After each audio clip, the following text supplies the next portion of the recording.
and then they said, "Move over, Thanos. Dad's here." Oh, Daddy's home. Yeah. No, sincerely, I hope they get everything they want from this cut of the movie, but it's rather ignorant to just assume that Darkseid appearing in an extended cut on a streaming-only service will be a more developed character than a film character that they took 10 years to build up to. Yes. Did you see, actually, the news that HBO Max, by mistake, encoded the Snyder Cut onto some of their Tom and Jerry the movie streams for 2 hours? So when people were trying to stream Tom and Jerry the movie, they instead streamed the first 2 or just under 2 hours of Zack Snyder's Justice League. Yeah. I mean, it feels weirdly fitting that be the way it actually debuts. Yeah. It's also hilarious that there'll be some fans who got to see it because, like, someone would have texted someone, and in that first half hour, a lot of them would have been like, "Oh my god, it's on there right now! Let's go watch it!" And then they'll only get to see a bit of it before it obviously would have stopped, and then it reverts to Tom and Jerry the movie. But then the same fans will be the ones going online saying, It's a sabotage. Someone's trying to sabotage it. This has been done on purpose so that everyone doesn't tune in on the first night because we need the numbers on the first night. We need to show it." And it's like, I guarantee 90% of the people touting that it was a conspiracy were the ones who were rushing around in their WhatsApp groups to watch it while it was on that night anyway. Listen, the only people trying to sabotage Zack Snyder's Justice League are Warner Brothers. Yeah. And Zack Snyder. It's true. You two just hate DC. We don't. We love both comic book companies, and we always have. We wish we liked these films, but so far we haven't. And power to you if you like them. I don't know. Do you know what else? We like some of them. What? Do you know what else, Matt? What? It's a fucking podcast. Hi everyone. It's a Welcome podcast. to the Big Damn Cast, nerdy news, geeky gossip, stuff that's fit to fill the time during your week while we all stare at arbitrary dates that will definitely get set back. My name is Chris. Don't touch me, Johnson. And my name is Lost to the Mists of Time. There are some who call you Karuth Mana. Some call you Korok, the beekeeper. Belial and Behemoth and Beelzebub. There are those that call you Peguitage. Some call him the mighty pit of Sarlacc. Ah, yes, and I digest things slowly over 1,000 years. Sometimes he has a beak, sometimes he doth not. Well, you know. Sometimes you just lie there with your gaping maw open to the sky, waiting for things to fall in. You've just got to switch it up now and again. Yeah, really. You play around. Do you think the Sarlacc pit? It's not a beak in the special editions. It had some lip injections for. Oh, we're re-releasing them. I've always wanted to get my lips done, and that's what it was. The lips were always there. They just didn't have the collagen in them. The old trout pout. Yeah. The Sarlacc suckler. We have no news to talk about. I mean, some news has happened this past week. Some award ceremonies have gone ahead. Some release dates for things have been there and the other. But we're mostly going to talk about the thing that's in the thumbnail. Because it'd be nice to look back at the whole series. However, just before we started Bastard recording, you hinted that you have another topic you want to bring up that may or may not be relevant to the interest of the people who tuned in last week. Well, I've got to mention this. Our streaming numbers last week did not dither, despite the fact that our thumbnail topic and title were all attached to a near 30-year-old horror movie franchise that nay fucker's talking about. So enough people tune in to go, I want to know what he has to say about the Leprechaun series. Leprechaun, corn, like corn on the cob. Stop saying leprechaun. It's not a fucking gathering of Irish people. No, but it is a racket, and they suckered you in, boy. It is a racket. So they've taken a pot of gold from you. I need to prepare for that. I want to hear all about this, but I need to be ready mentally. So this week's episode is not sponsored by Fanta. What the Fanta? Oh, it's a blue Fanta that my wife wanted to buy because she was like, "What the hell does blue taste of?" The description for it is simply low-calorie fruit drink. okay. And as we go through the episode, there it is. Oh god, I got some spittle on my pop shield. As we go through the episode, I'm going to sup this radioactive blue liquid. You do that. And hope that it improves things as we go on. It won't. Things will only get worse. Just to reiterate, sorry, not sponsored by Fanta. Sponsored by Fanta. Not What the sponsored. Fanta. So I was dicking around on the old, as one does on their day off. What am I gonna watch this weekend? And we noticed that there's a new streaming app on the old PS4 called Pluto TV. Really? And I didn't even spot that. Free ad-supported streaming of movies and TV. Really? Yeah, and there's like nothing great on there. It's all like, you want to watch this reality show on constant loop and such. You want more of this stuff that you don't really care about, but there's more of it, but with ads. And they had some movies, and I went into the movie section, and I was flicking through, and I was like, oh, Leprechaun's on here. And Leprechaun 2, and Leprechaun 3, and Leprechaun 4, and Leprechaun 5! And I got very excited. Because, again, for those who missed it, a couple of weeks back, you randomly watched Leprechaun, and then the next two. Then Leprechaun 2, and then Leprechaun 3. The first three were on Amazon Prime and leaving it soon. They've now left it, presumably to go onto Pluto TV, which has added Leprechaun 4 in space and Leprechaun in the hood. Oh, Jesus. Did you do what I think you did? I watched Leprechaun 4. Well, technically, we watched Leprechaun 4. Keeks, no. On Saturday Keeks, evening. no. And then on Monday afternoon, I watched Leprechaun in the hood. Oh, good lord. Why? Morbid curiosity. And let me tell you, if you get a chance, Leprechaun 4 is a bonkers treat. Like, it is almost completely bloodless. What? But it's so silly. But it's a mascot-led slasher franchise. How is there no gore? Let me tell you about Leprechaun 4 in space, in which the leprechaun is in space. For no...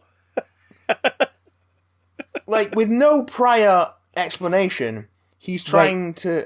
What? He's trying to woo an alien princess, and then they are happened upon by a team of space marines, and he gets blown up. But then... one of the marines pisses on his remains and gets a zap of magic. So at a later point in the film, the leprechaun can be reborn from his raging boner. Okay, just to reiterate, I have seen some of In the Hood. Yeah. I have seen the first one. Yeah. So this is the basic story is different people slasher film style. Yeah. Have run-ins, encounters, and near-death experiences, and some dead, fighting against a leprechaun, which is the figure from mythology, albeit a lot more sort of violent and scary. And that's the premise, is things around pots of gold and werewolf-like leprechaun bite turning someone into a leprechaun, and like, just, grounded earthly settings featuring a mythical creature who can bend reality a little bit to pogo around and cast spells and dash around in his classically depicted attire. Yeah. In the fourth movie, Yep. it opens with him trying to woo an alien princess, getting killed by space marines, one of whom pisses on his body, and then the leprechaun bursts out of the guy's penis. Yeah, later on while he's getting hot and heavy with one of the other Marines. As some weird kind of alien reference, I'm assuming. Guess. Why? And I shit you not, Leprechaun bursts out of the front of his pants and utters the immortal line. I'm not going to do the voice. You can just imagine the voice. Let that be a lesson to you, laddie. Always wear a prophylactic. That's the kind of movie we're doing. That's the kind of movie that they're in. He's not... It's not like he's good at... He can't really do it. I mean, his dick has been torn apart. Yeah. He's killed by the dick explosion. Oh. So... Now, I'm going to point this out. All the power in the world to Warwick Davis. All the power in the world to him. Dude clearly had enough of a blast and earned enough money on these films to be like, yeah, I'll do another one. Fuck it, why not? But... I'm kind of glad these aren't seen as sort of like must-watches. Oh, no. I mean... Because the dude has done some incredible work. This is... It'd be weird if these were the things that people went, oh, Warwick Davis, yeah, from Leprechaun. Leprechaun 4 is a The Room style get pissed and watch it for fun. Like, bad film. It is awful. It looks cheap. Like, the Sergeant of the Space Marines has like a half of his head replaced with metal, but it looks like they've just stuck tinfoil on his head. Oh, God. Guy... Oh, Christ. Guy Seiner is in it, having a wonderful time as Dr. Mittenheim, who is a German-accented, crazy mad scientist who turns out to basically just be a shoulders and one arm on top of a giant electric wheelchair. Because that happens. For those who are listening to the podcast, which of course that's how you consume it, my face is a picture right now. At one point, the leprechaun is turned giant by a shrink ray that's established earlier on in the film and is stomping around one of the cargo bays chasing our hero Marine. Sorry, he's turned giant by a shrink ray. So earlier on in the film, there's a moment where they establish that they shrink things down to put them in cargo with this special ray. Okay. So he ends up getting caught in the reverse of that and turning giant because they turned his gold small. He wants to get his gold back because they kill him and they take his gold. And because rules and consistency. This alien princess has also agreed to marry him and overthrow her father for his gold, but is also secretly plotting to take his gold. So, Leprechaun be space creature now? Well, I'll tell you this. At the end of the film, he is sucked out of an airlock and explosively decompresses. But explosively decompresses by them warping the overlaid video of him on the space background in what looks like Paintbox Pro. Oh. Also, this film came out in 1995, and the set looks like the beginning of Earthshock. Like the alien cave set that they're in at the beginning looks like the beginning of Earthshock. Oh God.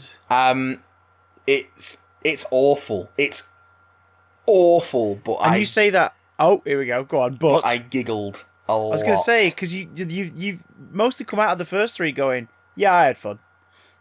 Yeah, I had fun. I was slightly with four, worried there. But it is awful. But I had fun with I had fun with all of the first four, and they're all awful. Like I cannot recommend them in any like amount of good faith unless you're gonna be drunk with a bunch of mates watching shit films because they are shit. Considering it's bloodless, what's the most interesting kill in Leprechaun 4 in space? It's. This one has to be seen to be believed. But at one point, the leprechaun magics a tray, and just a normal, like, metal round tray, and crushes a guy's head flat with it. What, like So wrestler with a chair style, or like you see the spinning tray, and then you get a POV shot of the tray hitting the dude, and then it go like a bonk sound effect, and then cut to this wonderful makeup of this actor's face, but like comically, like it looks like something from a cartoon, like squashed out into the shape of the tray. so they're going that route now. They're going the route of it's cartoon logic. It's cartoon slapstick. It's just. I'll see if I can find a picture of it to show you, because it's cartoon slapstick in the same series where someone is pogo sticked in the chest to death. Yeah, which is still cartoon slapstick of a sort, but based on the idea of, oh god, that's horrific. Whereas this is Spy Kids 1. Like, we're in Spy Kids 1 territory. There are dudes with hands coming out the side of their heads. There are thumbs in onesies. Yeah. Here's where we are now, kids. I can't find a picture of the squashed face man, but there's a picture of the sergeant with the tinfoil head. Oh, Christ alive. Yeah. That's not good. It's not. It's really not. I had a lot of fun. Leprechaun in the Hood, on the other hand... Oh, Jesus. Yeah. It's just kind of boring. Yeah. It's just like... The clips I saw of it made me go, this is horrendous, but not horrendous enough to make me want to watch it out of curiosity. The clip I saw was a bit where he's rapping. That's the end. That's the end credits. Why is that? Warwick Davis is an incredibly talented performer, but don't let him rap ever again. No. Or at least don't ever let him rap with these guys as the writers. It's basically the premise of Leprechaun in the Hood is that there's a trio of like wannabe rappers who want to make it big, and Ice-T is in it as Mac Daddy, who's like a big rap producer, and he's like, no, you guys are shit. So they decide to steal from him, and it turns out that he's got the leprechaun with the necklace round it from Leprechaun 3. Because also there's a flashback prologue to the 70s where where Ice-T's got a big afro, blaxploitation style, where he encounters the leprechaun in the 70s as the statue and defeats it by accident. So he's been keeping it, and we later found out has been using the leprechaun's magic golden flute to become a big rap producer. So these three guys try and steal from him, end up unleashing the leprechaun, but stealing the magic flute. And so they've got Ice-T and the leprechaun both after the magic flute. And there's a bunch of really lame stereotypes and some real transphobic shit in there. And it's not it's gorier, but it's not particularly interesting. Like the kills aren't. What year is this? 2000. So, hang on. So the events of Leprechaun 3 have happened. Well, no, because they can't have done. Right, so this is a retcon. This is a series retcon where Ice-T also somehow is alive for over 30 years and doesn't look that much different aside from an afro. There's no continuity between any of these films. Except they use the same statue thing from 3, so they're relying on you going, oh. It might be a different prop, but the premise is the same in that he's got a necklace around him, and when you take it off, he stops being a statue. And 4 is set in the future, I assume. 4 is set in the future in space somewhere. My brain hurts, but I think that might be because I've been drinking Fanta. What the Fanta? Not sponsored. Thank fuck. Ooh. Well, yeah, if you want to give yourself a good headache and have a couple of giggles, go on Pluto.tv and watch the first 4 Leprechaun movies. If you can watch In the Hood. It's not very good. It's not silly enough to be like fun and bad in the way that the first 4 are. Is it that weird late 90s trend of like, oh, we want to reboot it, but make it more gruesome, like the Halloween, the ones around the end of the 90s and everything, where the trend was bring it back, but make it scarier and grittier. But it's not grittier or scarier. It's just bad. They're forgetting that Leprechaun is inherently a goofy ass series so far. So they've gone, make it gory, but also, I guess, make it a Leprechaun film, kind of? Like, it's gorier than 4. It's not like... I wouldn't say it was, like, gory. Tony the Tiger's preferred method of violence. Like, it's cartoony gory as well. Like, dude gets a hole blown through him, and you get the shot of, like, Ice-T looking through the hole from behind in astonishment at the fact that his mate just suddenly had a hole blown through him. You know, it's that kind of thing. Okay. Christ alive. Yeah. There's one more in this... there's 2 more now in this... there's one more in this continuity. Yeah, the last Warwick Davis one is Back to the Hood. Back with a 2 for Back 2. to the Hood. Yeah. Which I didn't see on Pluto TV. And then there's a reboot, which is actually not related, and then there's Leprechaun a sequel Origins. to the original. And then there's Leprechaun Returns, which is a sequel to the orig. Yeah. Neither of which I have been able to see for free on streaming, because there's no way I'm paying for any of these movies, because they're fucking garbage. But it's Halloween! Like, Leprechaun takes the same trajectory as Halloween. Like, if you like the crappy horror same movies, trajectory, then you can do a lot worse than the first 4 Leprechaun films. Oh my god, it does though. Yeah, Think about it. It delves into more outlandish premises, and then it does a mini reboot where it's like ignoring the continuity of the previous ones, but you know the basic concept. Yeah. And then there's a remake in an attempt to create a whole new franchise, and then they do a sequel to the first one, ignoring the rest of them years later. Yep.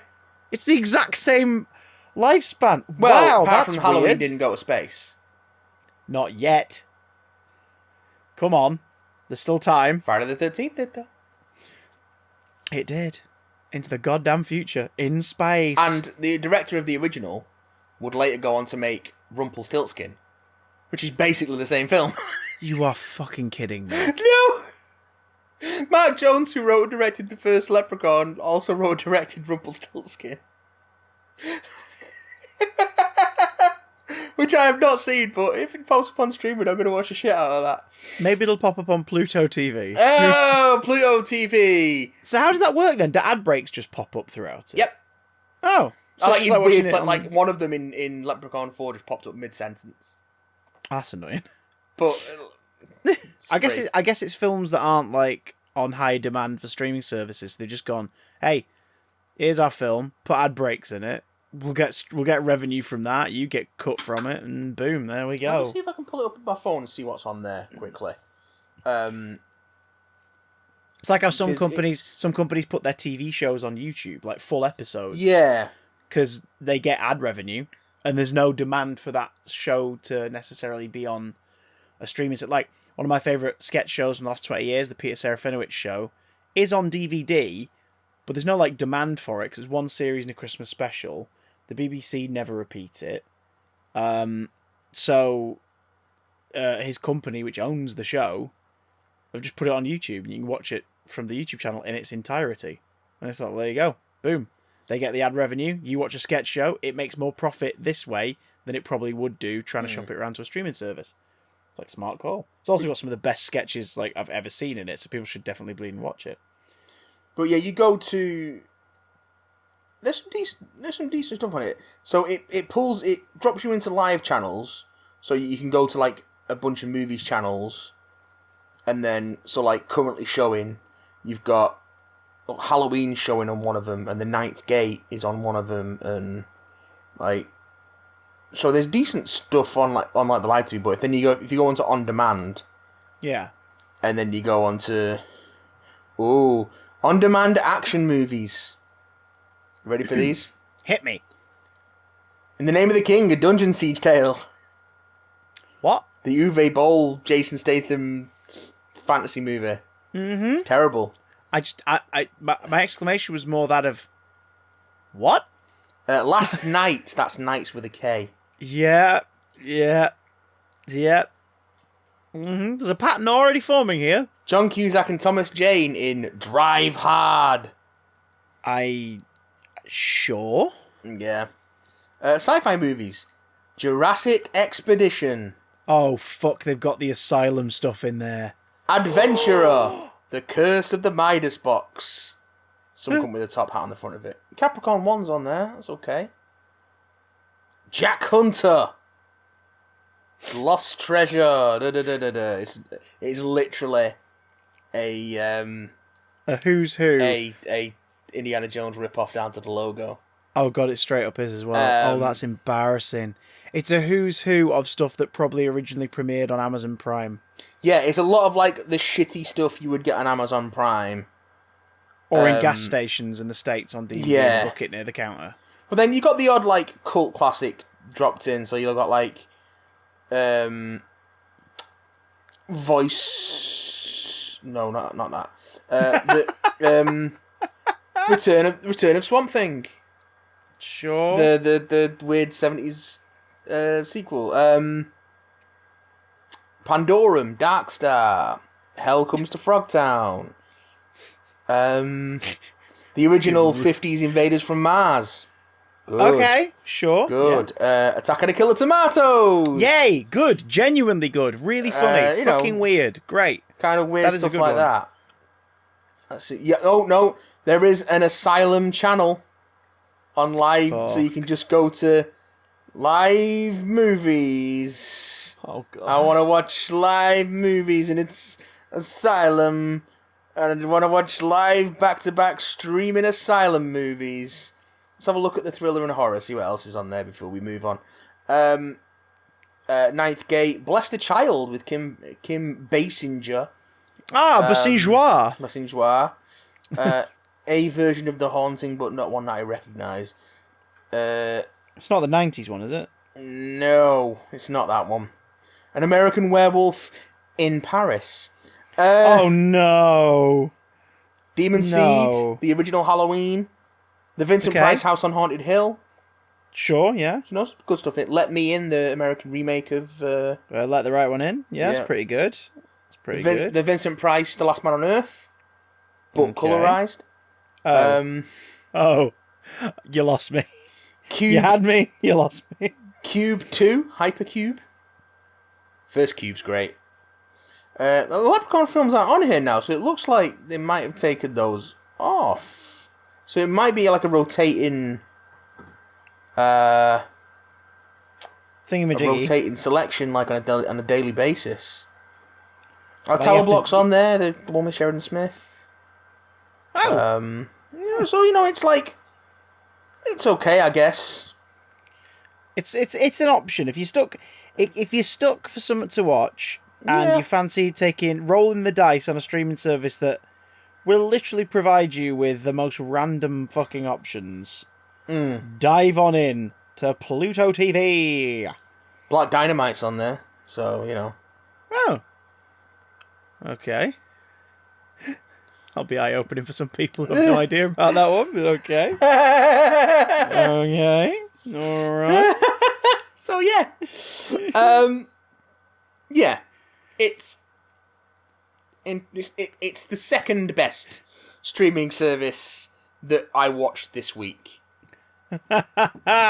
Because, of course, we watched... Segues coming. The finale of WandaVision on Disney Plus. Segues here. Disney Plus, sponsored by... Wait, no, sorry. Not sponsored, sorry.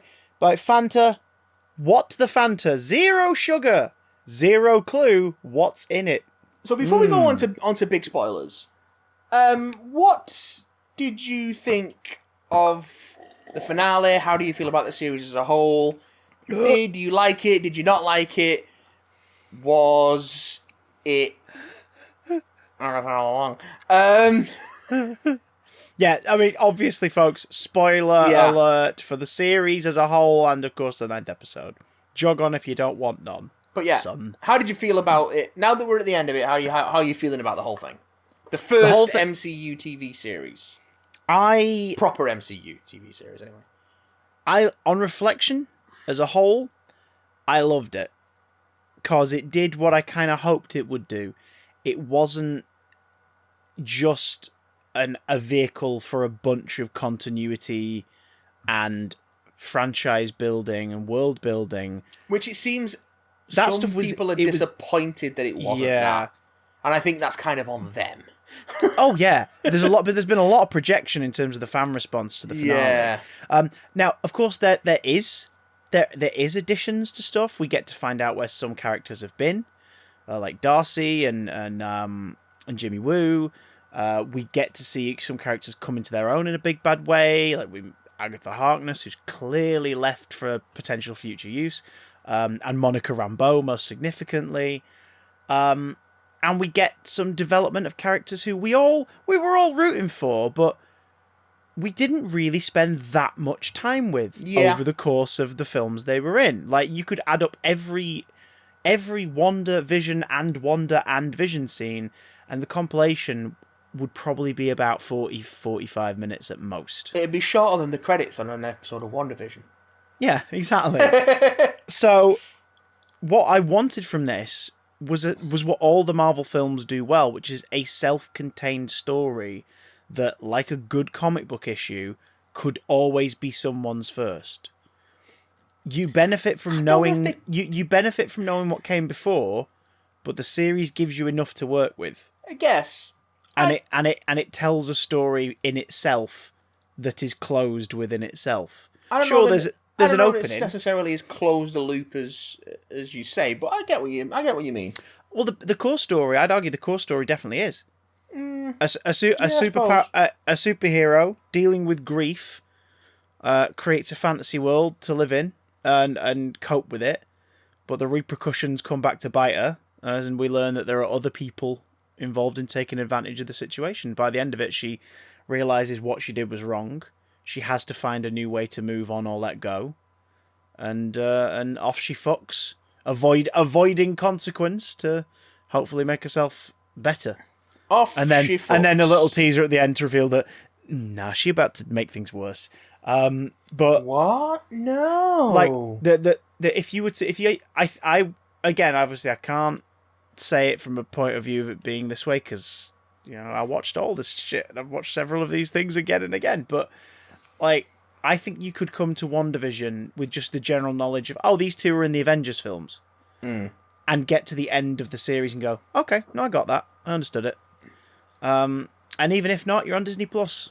One option along is Marvel Legends. You click on it and you spend 10 minutes watching a little thing that catches you up to speed on who these two are, and then you move on. Marvel Legends.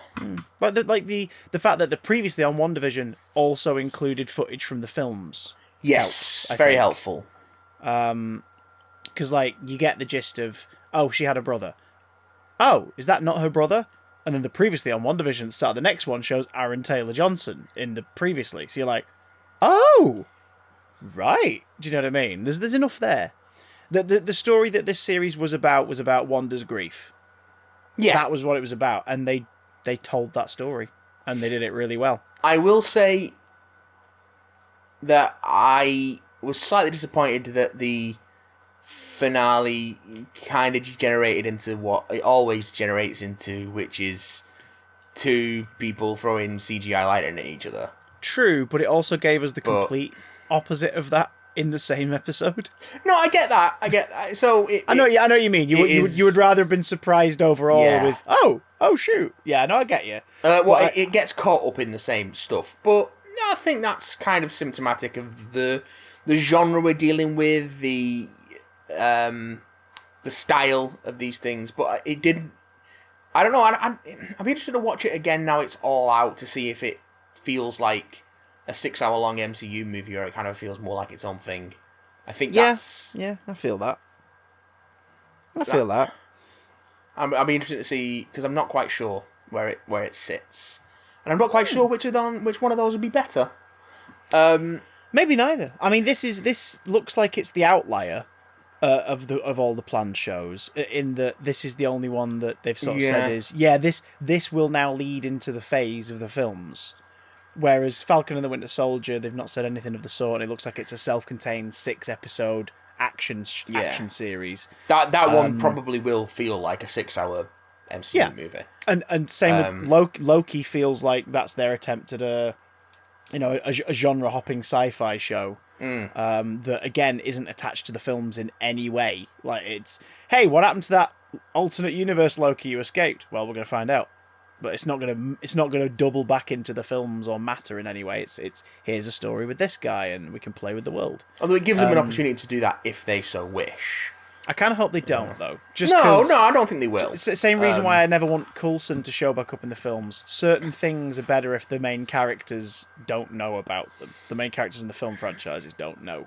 Yeah. I mean, hey, Lady Sif says about Coulson, doesn't she, in Series 1 of Agents of S.H.I.E.L.D.? She's like, I'm sure Thor told me you were dead. And he's like, and I'm afraid I'm going to have to ask you to keep it that way. And it's like, okay. It's just like, oh, maybe he'll find it. And he doesn't. And I'm glad he doesn't, because it means Coulson's death in the films means something to people who just watch the films. Yeah. Same with Loki. If he just randomly shows back up, it's like, oh, for fuck's sake. Like, the death on screen in Infinity War means fuck all. It wouldn't surprise me if Loki then shows back up and is like, I'm alive, brother, later on. It wouldn't surprise me if he has some sort of flashback or cameo in Love and Thunder, though. Oh, yeah, I wouldn't put... yeah, a sense of closure. Yeah. Within the film series, then it's a sense of closure. Yeah. And Ms. Marvel looks like it's going to be, this is their first stab at...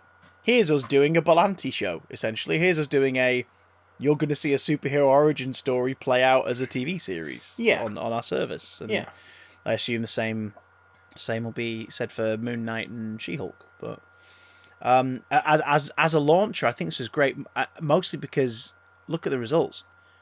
Beyond us two chatting away about it here, everyone's been talking about it. Which I think has kind of worked against it in some ways. Like, people have gotten themselves so worked up into a frenzy about who's gonna turn up in this bit, who's gonna turn up here, is this, and then because these things haven't paid off. It's the problem that I have with fan theories in general. People get themselves so frothed up at the prospect of something that they've built up in their head that when it doesn't happen, they sour on it. It's fun to speculate and theorise. I mean, we've done it on air. We've gone, oh, imagine if that, imagine that. And it's like, to be honest, mostly me, and you going, all right, calm down. All right, calm yourself. Calm your tits. Like, that's just fun speculation and postulating and hypothesising. Yeah. But as you said, there's been a huge swath of the internet who've made it very clear since this finale went out last week that they had written the finale in their head, and the fact that they didn't get what they had in their head made them very angry. Yeah, which that's on them. That's on them. Yeah, it's completely on them. It's not the fault of the program makers. And then the argument has been, well, if they'd released it all in one go, then that wouldn't have happened because people would have took it as it was. To which I say, hi everyone. I'm an old man in his 30s, and I remember when that was how television worked. Yeah, shit came out once a week, and we all at work or at school or whatever went, "Did you see it? Oh yeah, that's amazing. I wonder if that's that. I wonder if that's that. Oh, it'd be cool to find out." And that was it. That's the extent. When you watched it, you came back after that and went, "Oh, it turned out to be that. Oh, that was interesting. Oh, I didn't see that coming." Like you didn't come in going, "Oh, it wasn't that, and now I hate it." It's weird that over the last decade we've gone from having episodic television week to week to having full seasons drop in one day and people binge them, to going back to having things drop week to week again, and people treat it like it's a completely new thing that they've never experienced before. I guess because some people have kind of grown up with binging, young teenagers particularly, have just grown up with being able to binge an entire season of something as soon as it comes out. I mean, think about what fiction TV still does do it. Soap operas seem to be the only thing that comes straight to mind here in the UK in terms of it's appointment TV. It comes out a couple times a week and it's on these days. Yeah, and no one's ever annoyed about that. They get it. It's a weekly thing. Because even comedies, I was going to say, like, the last comedies I watched, they just put the whole thing on iPlayer in one go. And like Ghosts, for example. Ghosts, the whole season went up on iPlayer. It still went out once a week on BBC One, but it was all on iPlayer from day one. Same with Staged. All of Staged was on iPlayer, and they'd TX 2 episodes a week for a few weeks. And it's like, oh yeah. So the option's always been there, but you think everyone would be sort of a little more chilled with this return, back to formula. Because of... Ouch, am I? Week by week, am I? We revisited that the other night. It's so good. When we were in a rather relaxed way, and it was just the most brilliant use of an evening ever. Wonderful. It was so much fun. It was so much fun. Just sit back and be like, just wash over me, Sam Raimi's Spider-Man. Just do it. Just wash over me, Sam Raimi. Do it, Sam. You know, I'm something of a wash over me, please, Sam Raimi myself. And yeah, I checked that little factoid we learned the other week. Yeah, when he's Norman Osborn, he's wearing veneers on his top teeth. And when he's the Goblin, he's not. And you can see his canines more pronounced. Oh, it's brilliant. Anyway, It's very neat.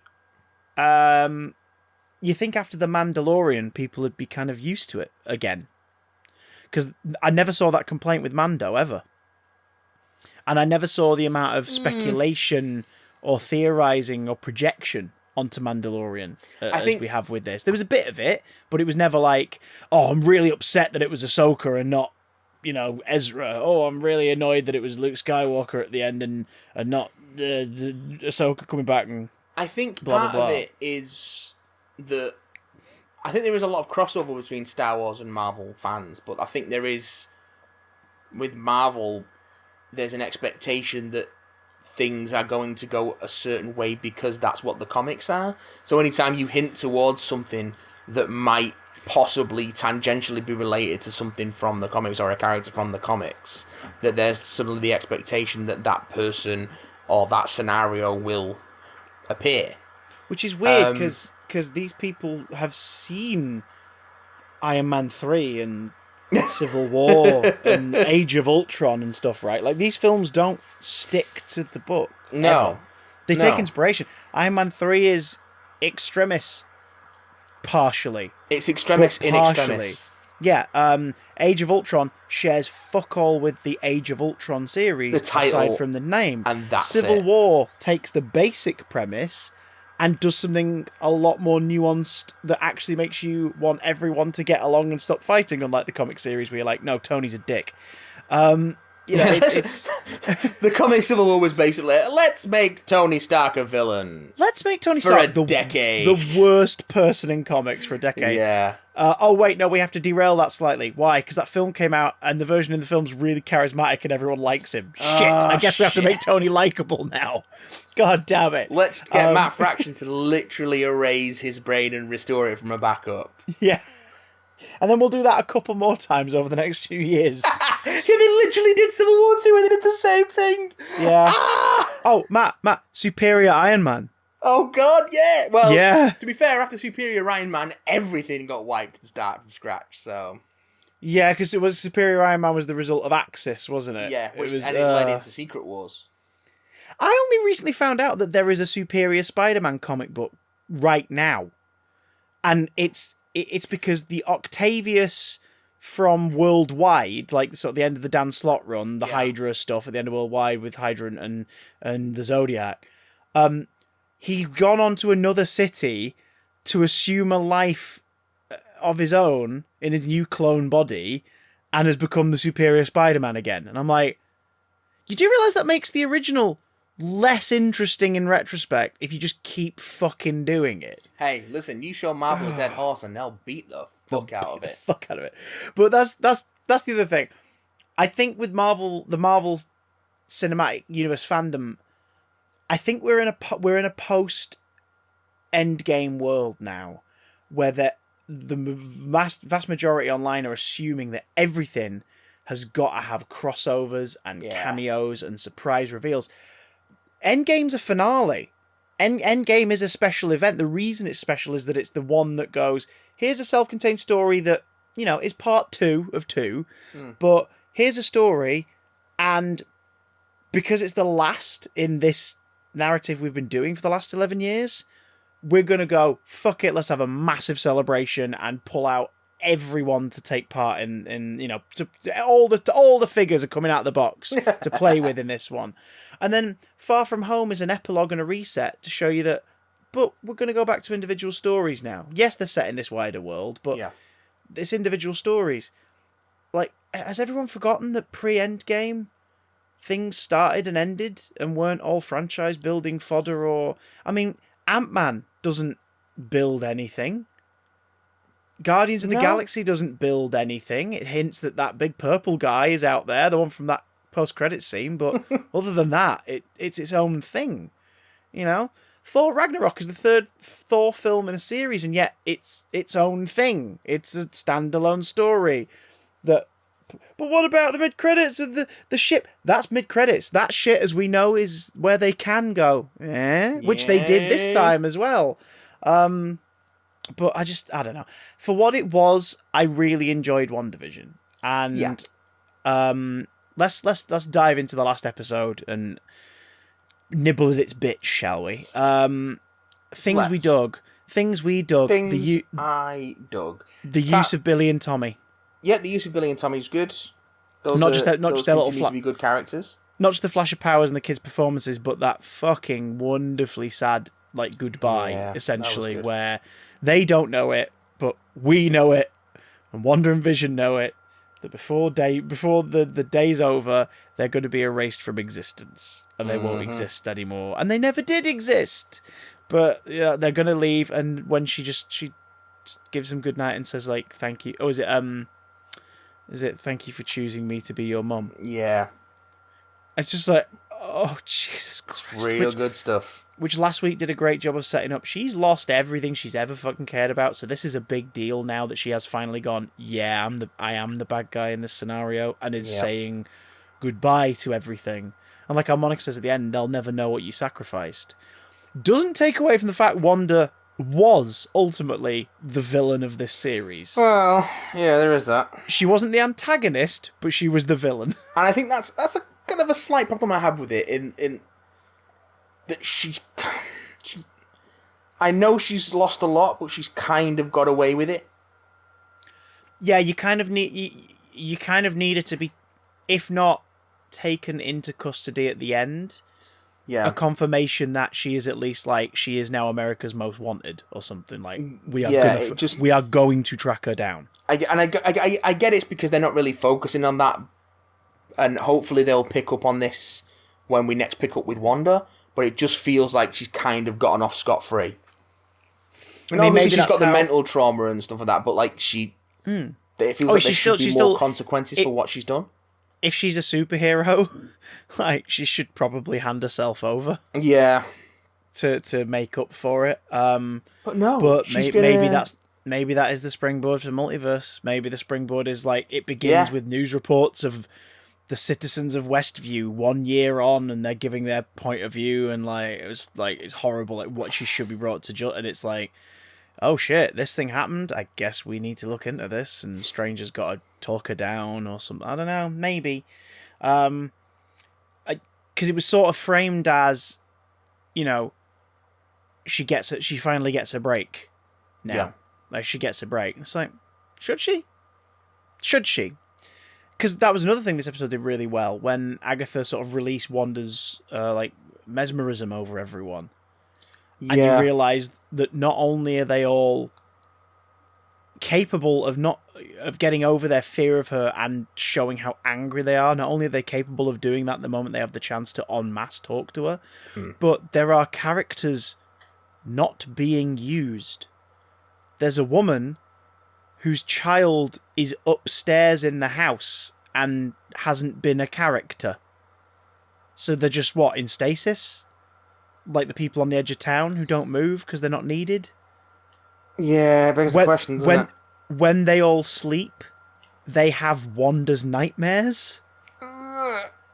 What the fuck? That was heartbreaking. It was really upsetting to watch. As it should be. It shouldn't be seen as a... Yeah, no, fine totally. Now. It's no, Wanda's the villain here. Yeah. She was the villain the whole time. But at the same time, if you've got to give us an antagonist, as formulaic as that may be, it's another version of the hero and they have a fight. As formulaic as it may be, it gave us Catherine Hahn. And she has been great in this, yeah. I can kind of look past the Ironmonger abomination, of all of this, because it meant we got that performance. Yeah. And I'm like, God damn it. God, because that was my hang up with this was, it's a pew pew. Yeah. But it's a magic pew pew, which means it shouldn't just be about pew pew. And they try to make it a little more interesting than that with the runes twist. Yeah, I thought that was kind of a nice moment. You could, as soon as she starts doing it, you know exactly what she's doing. Sorry, I'm just drinking some of the Fanta. Good. What the Fanta? That's definitely not sponsoring this episode. Good. But it becomes one of those things where it's like,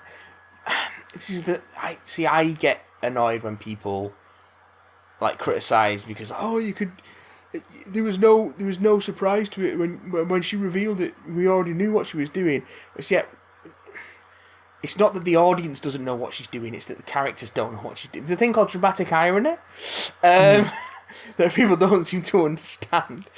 But yeah, I thought that was a really neat sort of way of resolving it.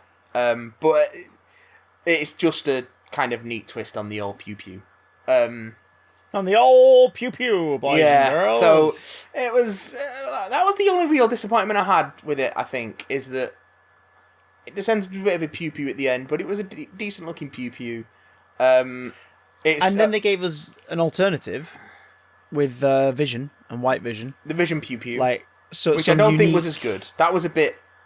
Oh yeah, well, the fight was like it was definitely a unique utilization of Vision's power set. Yeah, the stuff with them phasing in and out of each other and stuff. That was neat, but then it just become we're just pew pewing from each other's foreheads at each other. I was like, that was dumb, right. Which is why I was so happy. Which is why I was so happy for the library sequence and the fact that was how their fight ended. That was quite good, I thought. The fight ends with a discussion, a philosophical discussion. That's very about Vision. What's your directive? I'm here to kill the Vision. Right, but are you not the Vision? Am I even the Vision? It's the fact that it sort of stops and it goes, I require more clarification. Yeah. And Vision's like, all right, and it brings up the ship of Theseus. And hey, never let it be said that like superhero movies are dumbed down entertainment, because a lot of the world this week, if they didn't already know about the ship of Theseus, started learning about the ship of Theseus. Yeah, that's kind of cool. That's a cool little tidbit. It's like everyone learnt some shit this week, because they were all watching the Pew Pew superhero show. It's superhero for British viewers who were maybe a little bit confused. It's Trigger's broom. So like again, that whole concept was amazing, and then he kind of.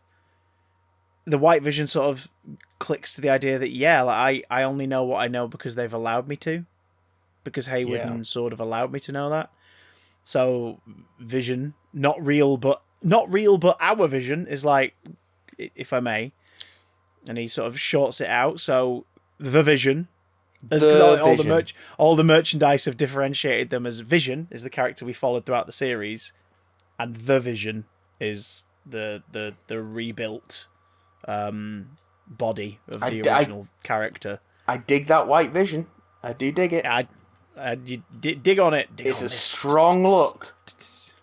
And he remembers everything up to the point of being destroyed, and flies away. And I don't mind that open-ended resolution because it means that it still works thematically with this episode with the whole. We've said goodbye before, so it stands to reason we'll say hello again. Yeah. Like, it's the show going, there's a way that they might be able to meet. But it's also the fact that we know that Vision of the Hex isn't just like... It's sort of a mix of Wanda's potential, Wanda's power, and also the Mind Stone. Like, because part of it is in her. Yeah. And it's sort of... distinct because when she creates him at the end of the flashback in episode 8, he's yellow. It's a yellow energy. It's not her usual kind of red power set. So it's like, oh, that's kind of alright. It's a neat little twist. Neat.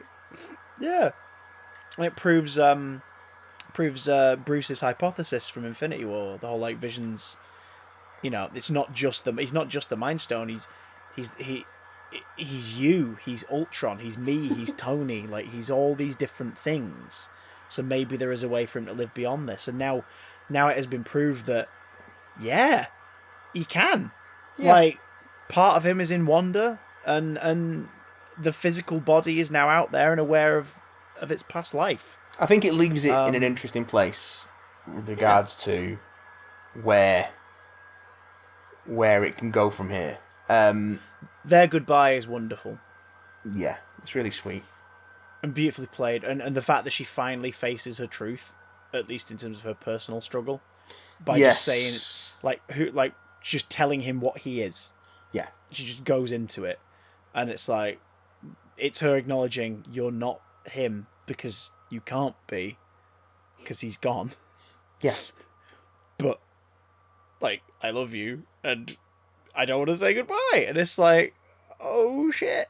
And the fact that it's the sitcom trope, as the hex is closing in, she turns out the light, and that's usually sort of the old sitcom trope for the sentimental episode, like, whatever, turns the lights out and it fades to the credits, and he turns the lamp back on. He's like, I just want to see you one last time. All that is played so well by Bettany and Olsen. It's lovely.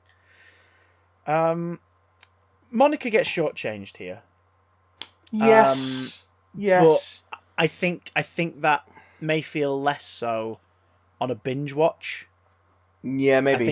I think viewing it as a whole, the Monica, Jimmy, and Darcy story will be the B plot in service of moving the A plot along. Yeah.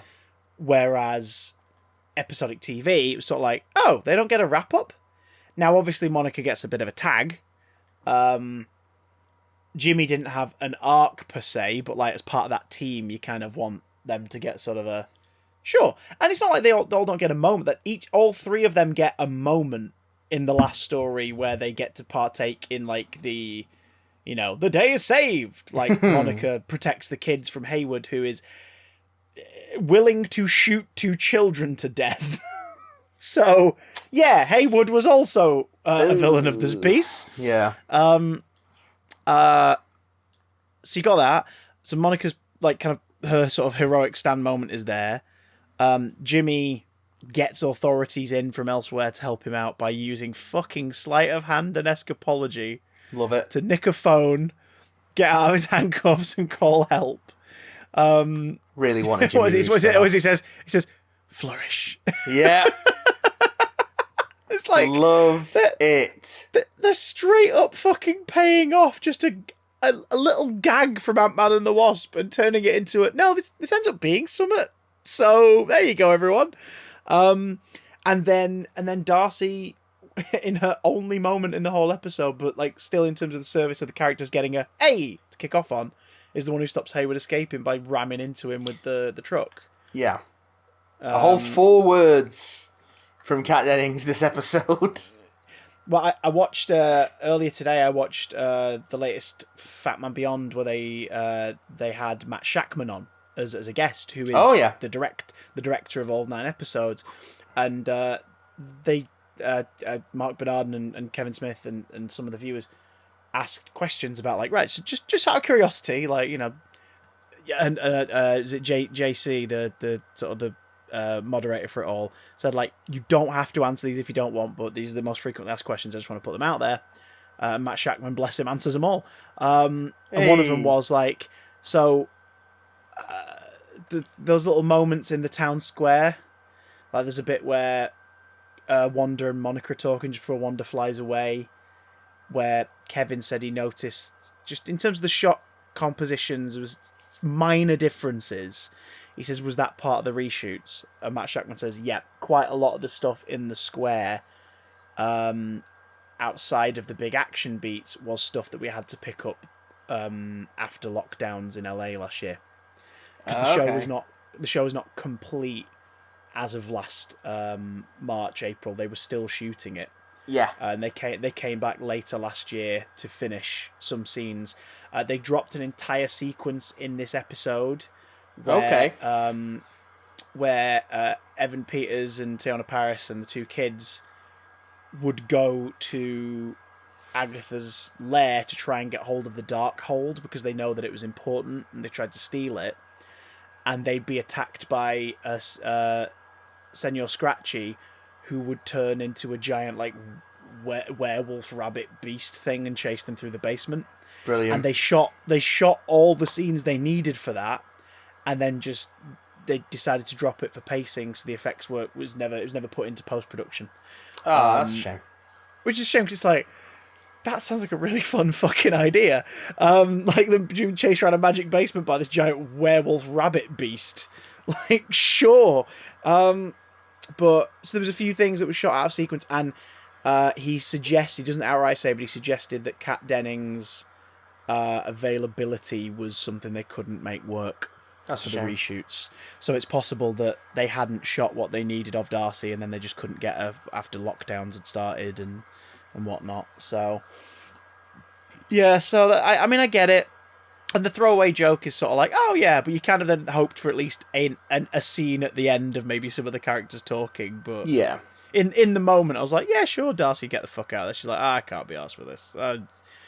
I've been brainwashed and turned into part of a sitcom playset. I don't need this shit. I'm going home.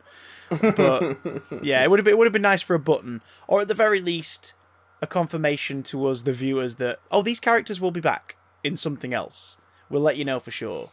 Because we know that Monica Rambeau's back, and we even got a tag. Yes. Yeah, we did. So she's brought into the cinema. Which she's brought in by one of the FBI agents who show up on Jimmy's behalf to like deal with it all. Mm-hmm. And they're like, it's a Skrull! It's a fucking Skrull! And they're like, yeah, a friend of your mother's wants to talk. It's like, where is he? And the Skrull points up. It's like, are we finally gonna get an answer as to what the hell's happening in the Far From Home post-credits? Yeah. Are we here?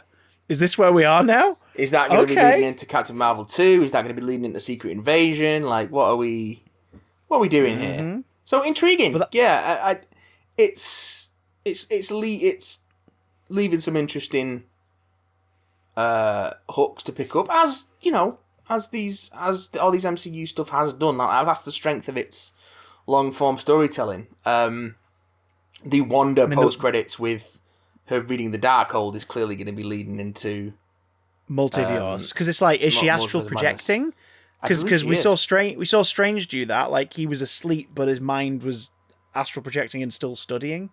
So it's like, is she that powerful that she's studying in an astral form whilst also walking around this cabin just drinking cocoa and taking in the view? She is more powerful than the Sorcerer Supreme. That's true. Although I read that, and then we get the weird echo of her kids calling for help. Yeah, and it's like, huh?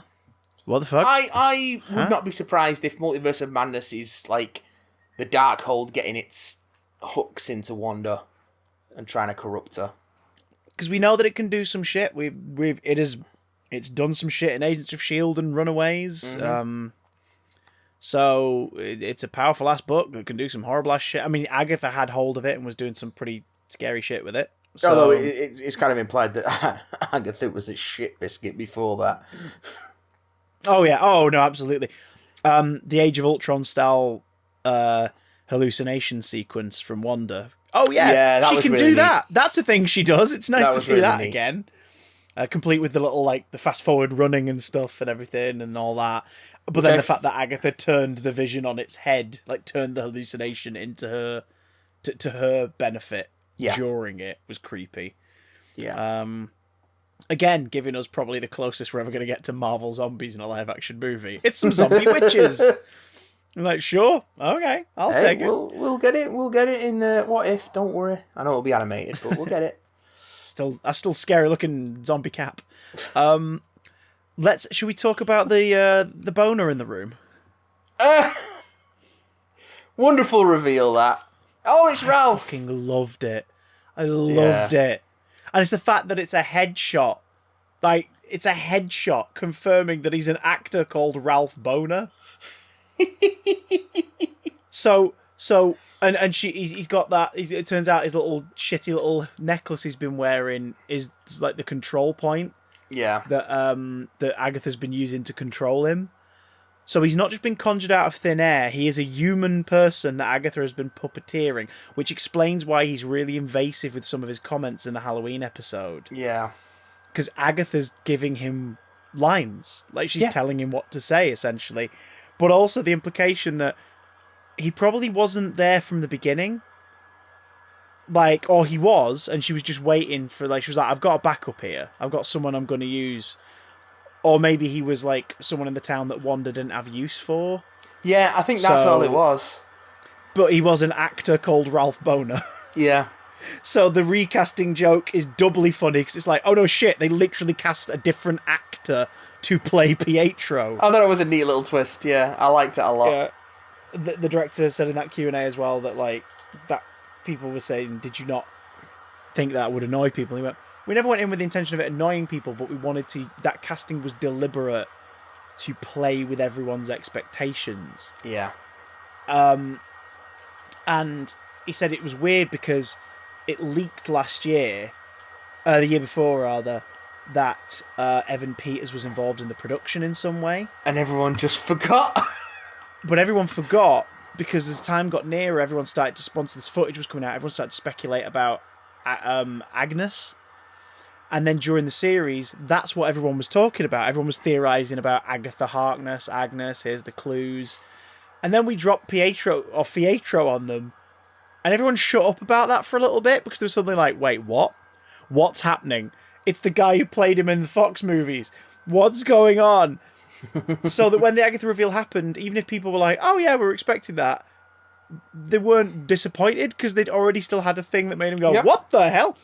So that cycle of the world knows he's involved in the show, but they have no idea about Catherine Hahn, and then everyone starts speculating about Catherine Hahn, having forgotten the previous thing, which then makes them forget about the Catherine Hahn speculation. It's like, what a wonderfully fortuitous bit of yeah, you can't plan shit like that. And it really worked out for him. It's the Mandarin. And his response to fans who were irked by it as well was, here's the thing, we got to work with a brilliant comedic talent in that role. Evan Peters is fantastic at comedy. He was brilliant. He got you all hooked for several reasons, some meta reasons, some within the show. But you don't lose him as Quicksilver because those films still exist. You can always go back and watch them. And also, so we also gave you a little bit of more of him as Quicksilver by doing this, in a way. Like, you got a little bit more of him in that role, kind of. Mm-hmm. But also, The Mutants, unquote, is coming at some point. Oh, yeah. It was announced. And, these things are still... there's a Fantastic Four movie. Yeah. Chances are Mephisto will probably be in something at some point. Yeah. We didn't stop any of these things happening. It just wasn't now. And it's sure. You've got a perfectly good... That is a wonderfully eloquent and polite way of saying, your bitches set it up in your own head. Shut up. And you know what? If Mephisto doesn't pop up in something, that's also fine. That's also fine too. That's also exactly. Fine. Exactly. I think it's great. It was... Because he mentioned the Mandarin as well. Yeah. He said, think of the Mandarin. That is, and I agree. I think you and I agree on this. That's one of the best things about Iron Man 3. The stones on him going. It's wonderful. That here we go. Such a great moment. And again, in that package of this is everything. This film from the start to the end. This is what we're giving to you. Yeah. It works phenomenally for that story. It's brilliant. But as he pointed out, you're getting the Mandarin in Shang-Chi. Yeah, it's like. If you're annoyed that you didn't get the thing you wanted based on speculation, don't worry about it because chances are we're going to do it at some point. Yeah, it's going to happen at some point. The longer this franchise keeps going, the more obscure they're going to get. And considering that they were pretty obscure to start with because they didn't have the licenses for everything when they started out this ride. I mean. You tell anyone 20 years ago that there was going to be a Guardians of the Galaxy movie and it would be wildly successful and get a sequel that was going to be even more successful. And then they would be involved in the biggest superhero movie of all time, as one of the many cherries on that cake, and people would be delighted that they're in it. People would tell, someone would be like, "Who?" Guys. Hi, 2008. How are you doing? I've just popped in from 2021. A couple things. One, start wearing masks now. Yeah. Two, invest in something called Zoom. 3, did you know that Groot is going to be a fucking household name at some point? Mm-hmm. Rocket Raccoon is going to be a household name. People are going to... Guys, you have no fucking... People are going to know who Negasonic Teenage Warhead is in the future. That's who they're going to... I know, yeah, cool, yeah. Oh, while I'm here, while I'm here, you'll never have to explain Pym particles to anyone ever again. And you know those Fantastic Four movies that weren't that great? Yeah. Where I'm from, people can't fucking wait to see the next version of the Fantastic Four. And are legit excited for when it's going to happen. Also, none of them are Mephisto. Don't get worked up about it. No. See you later. One is Mephisto. Yeah. And it's nice because it's made you realise all the little Easter eggs that were in WandaVision, of course. Like, they were just little Easter eggs. Yeah, what's her name? Things. What's Bovine Lady who raised Wanda and Pietro's babies? The cow lady, Bovie thingy, whatever. I can't remember. Bovinia or something. Like, she has a poster in one of the tile sequences. Just an Easter egg. Just a cool little Easter egg. Just a little Grim Reaper's helmet in the transitions from the upstairs to the downstairs. Just a little Easter egg. Just a little nod. Just a little, hey, there you go. We know you know the significance of this character and their history and this, that, and the other. He's not going to be in it, but hey, we're going to stuff some stuff in the floorboards for comedy. You see that all the time. Let's put Grim Reaper's helmet. There you go. It'll be a laugh. Yeah. I saw a lot of speculation this week that what if Ralph isn't the actor's name and his real name is Simon Williams? And I'm like, he'll have a job because he does exist in the MCU. Yes. In deleted scenes, I mean, but he does exist. Yeah. And he's played by Nathan Fillion, who I would rather watch as Wonder Man, if I'm honest. Yeah. If they were to do Wonder Man, which, let's face it, they won't. But if they did... And I would argue they probably shouldn't. No. They should do Simon Williams. That's his name, isn't it? Simon Williams. Yeah. They should do They should do him. Like, show him being played by a cameo in a film, in one of the films. I mean, fuck it. You know, have him playing a superhero called Wonder Man in a film, in one of the films. There you go. That's all you need. It's like, there's a reference to Wonder Man. Moving on.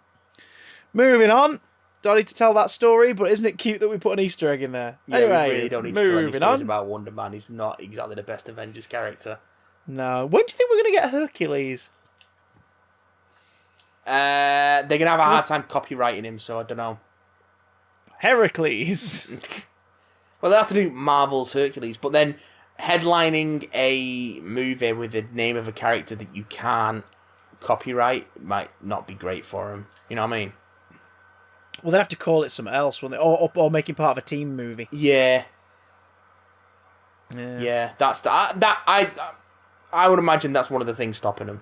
I mean, there's many things stopping him. One being fucking Hercules. Like, as much as I love Herc, and I do love Marvel's Herc. Can they put him in another one of the films as a supporting character? Yeah, probably. Because I remember seeing a casting suggestion online that actually made me go, no, well, maybe, where someone said Jack Black. Yeah. And I'm like, I don't hate that. I don't hate that at all. That's really fucking fitting, especially if he is more of a, like, you know, a Stallone-style cameo. Yeah. Like in Guardians 2, like all the OG Guardians make cameos in that movie. Like, if it was that kind of role, and he's in, like, a set piece in one of the stories that's, like, out in space or in another dimension, and he's an adventurer, and someone has to go to him to, like, get some information about something so they can get to the next thing. That'd be a real fucking cool cameo and a lot of fun. Yeah, I could go for that. Taika, you're not finished filming yet. Do you mind writing Hercules in, that's played by Jack Black, in one scene in Love and Thunder? Thanks. Did you see the set photos that leaked this week? No. For Love and Thunder. They're filming some stuff outside by the coast with some green screen and wires with Natalie Portman as Jane Foster. Okay. And she's in her civvies and she's like sort of floating. So we're going to go into that. But the most notable thing about this is her arms are fucking huge. Like, Natalie Portman basically since that Comic-Con announcement 2 years ago. There's obviously just been sitting there, like, lunchtime, great. Sandwich full of just not chicken. Raw. Sandwich full of white chicken in one hand and a dumbbell the size of a brick shithouse in the other. Just chicken. Been weightlifting the whole time. Like, she still looks like petite Natalie Portman, but, like, her arms and her shoulders, it's like, fuck. She is ready to play Thor. Here we fucking go. Love it. I love it almost as much as I love Fanta. What the Fanta? The sponsor of today's... Fucking hell. Chris? Oh, Jesus. Oh. Take us home and tell the good people what they can do if they want to get in touch with us. Well, if you go to fantawhatthefanta.com and type in the discount code Big Damn Yum, if you want to hit us up throughout the week, you can do jolly well that. You can tweet us in the short form at BigDamnCast. You can also email us in the long form, bigdamncontact@gmail.com. On Friday nights from 7:30, there's a streaming double bill kicking off with Big Damn Stream with the beautiful Matthew Wahoutzen, whose voice sounds like this. Hello. That's twitch.tv/BigDamnStream. As well as that, if you want to support the show in any way, throw us a few shekels, help keep the lights on, keep the show stored, get yourself access to the Discord server and other perks. Go to patreon.com/BigDamnCast. And if you look into our past a little too deeply, you'll find out we're both just actors called Ralph Boner. Holy shit, she's got big arms. I know, right? She looks like she could actually sort of at least give Hemsworth sort of a bit of a difficult time in an arm wrestle. At the very least. Because I don't know if you've seen footage of him for this one, but even though his Thor's like a bit paunchy in a couple of the behind-the-scenes shots that have come out, his arms look bigger and more sculpted than ever before. Oh, probably. It's insane. I am beyond curious. Where were we? Oh yeah. See you next week. Bye! Bye! Everyone! Oh, bye!